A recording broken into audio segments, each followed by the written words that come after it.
What happens inside your body after 16 hours of fasting? These are the changes happening inside your body during a 16-hour fast, the shifts your liver, your hormones, and your hunger signals go through once you've stopped eating long enough to cross into what scientists call the metabolic switch. This video breaks down what's actually proven, what's still being studied, and where popular claims about fasting go further than the science supports. Let's start with the concept that everything else in this video builds on.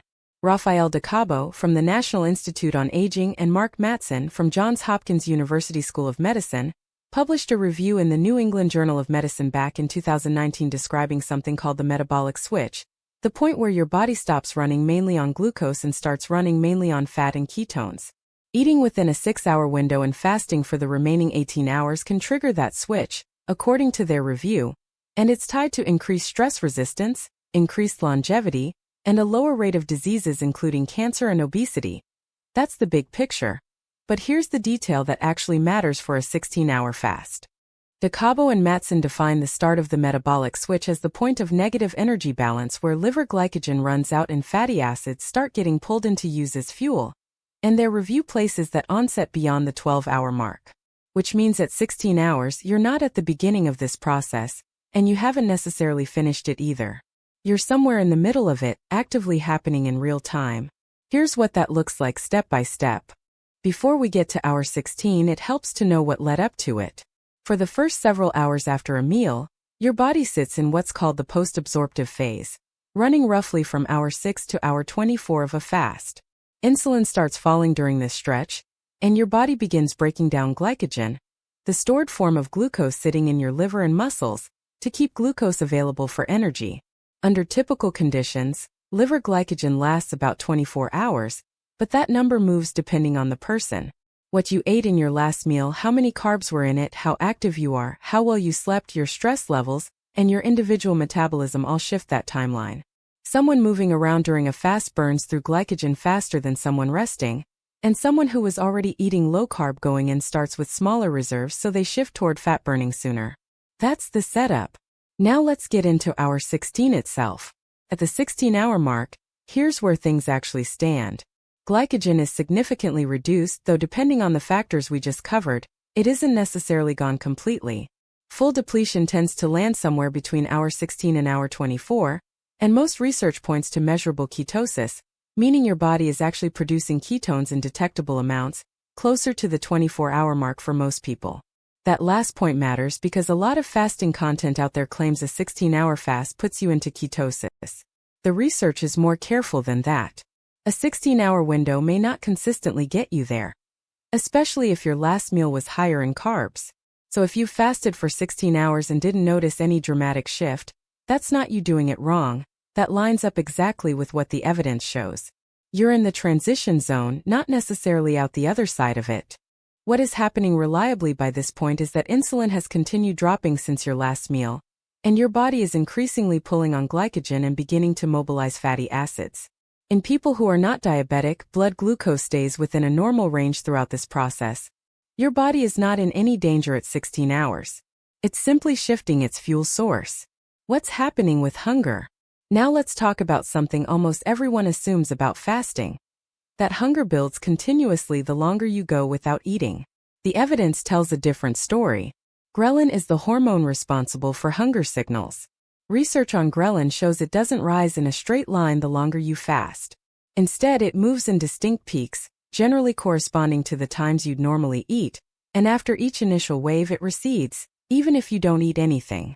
Ghrelin levels are typically at their lowest around 9 in the morning, which happens to follow the longest natural stretch most people go without eating: overnight sleep. That said, duration does matter to some degree. One controlled study compared 12 hours of fasting against 17 hours of fasting in a group of healthy young men, and found a statistically significant increase in both plasma ghrelin and subjective hunger ratings at the 17-hour mark compared to 12 hours. So there is a real measurable increase in hunger as you extend a fast from 12 to 17 hours, but it's not the relentless, ever-climbing hunger people often expect. Comes in waves, and 16 hours sits close to that 17-hour data point. Growth hormone. The biggest numbers in fasting research. This is where some of the most dramatic statistics in fasting research come from, so it's worth being precise about what's actually been measured. and at what point in a fast. A study out of Intermountain Medical Center, involving 30 healthy volunteers, found that a full 24-hour fast produced growth hormone increases of up to 2,000% in men and 1,300% in women. Other research has found similarly large effects.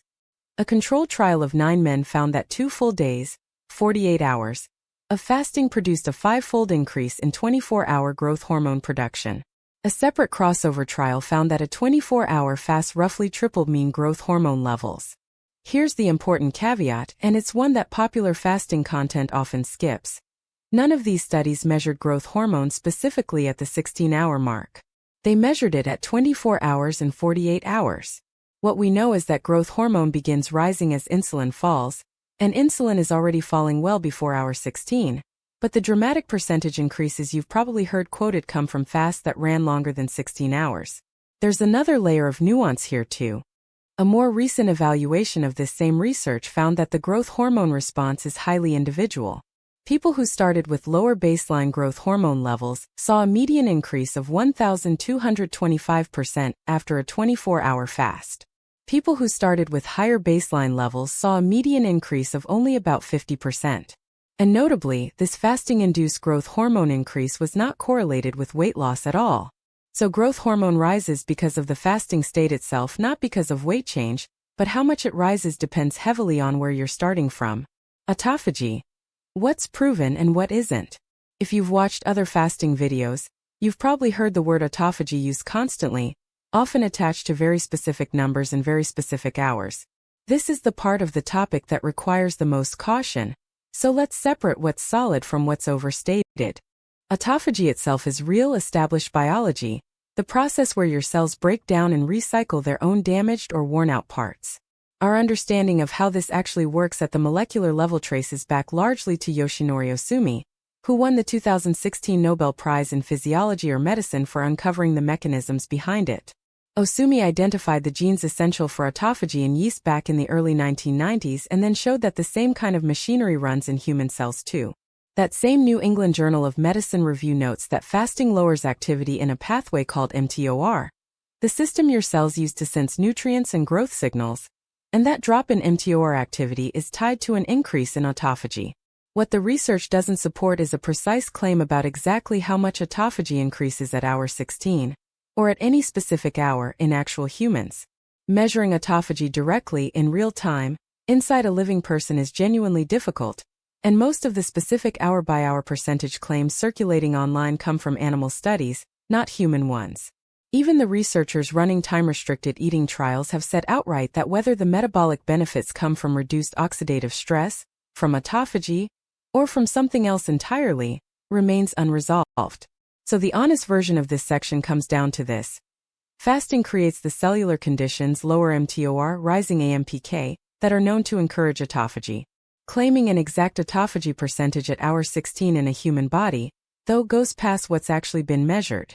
Setting the hour-by-hour claims aside, there's a solid body of controlled human research on time-restricted eating, and it lands in a window close to 16 hours.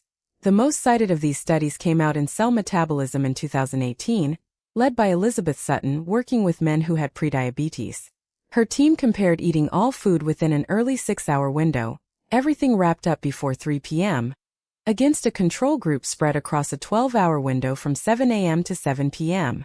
5 weeks in, the early eating group showed better insulin sensitivity, improved beta cell function, lower blood pressure, and a 14% drop in a marker of oxidative stress called 8-isoprostane.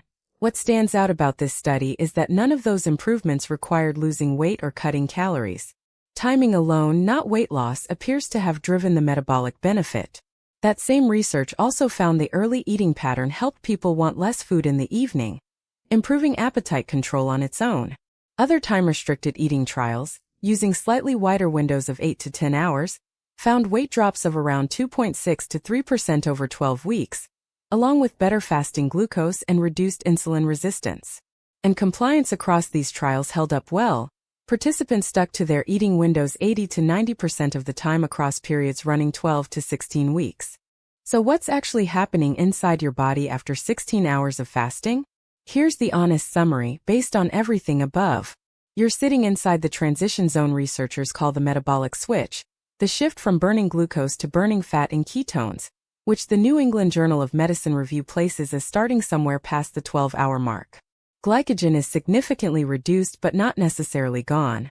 Insulin has been falling steadily this whole time. Hunger, measured through ghrelin, has ticked up compared to earlier in the fast, but it moves in waves rather than climbing forever. Growth hormone is starting to rise, though the dramatic numbers you've probably heard, the tripling, the five-fold jumps, the far bigger increases, were all measured at 24 and 48 hours, not 16.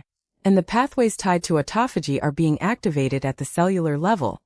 Even though science still doesn't have an exact number for how much autophagy has increased by this specific hour. None of this needs exaggeration to be worth watching. The real story of 16 hours of fasting is a body caught mid-transition, glycogen running low, insulin dropping, fat starting to mobilize, hunger hormones cycling in waves instead of climbing in a straight line, and the earliest signals of a hormonal and cellular shift that only gets stronger the longer the fast continues. That's what the evidence actually shows, and it holds up a lot better than the version built on inflated numbers and hours nobody actually measured.